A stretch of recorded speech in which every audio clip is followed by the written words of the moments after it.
రాకాశ దేవుడు పడ్డారు. రాకాశ దేవుడు అంటే దిష్టి ఎవరో ఇట్టారు, సెల్లంగి చేతబడి బాణామతి చేశారు నాకు మెలిసాకని. గొడవలు అయిపోవడం అంటే అది సేమ్. ఆఫ్రికాలో మేము వెళ్తున్నాం బయటకు, ఆ జుంబాంబేలో ఒక్కొక్కరు 6 అడుగుల ఎత్తులో ఉన్నారు.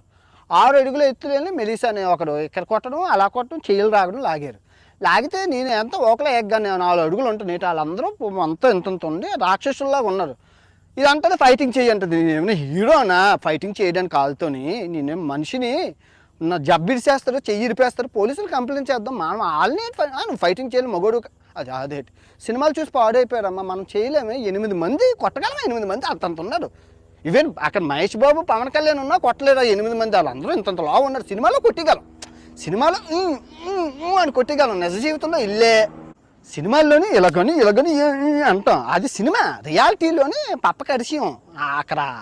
మన ప్రాక్టికల్ మనుషులు మనం రియాలిటీలో ఉంటాం కాబట్టి నాకు సినిమా అర్థమైపోయింది. అమ్మ గొడవలు వద్దమ్మా.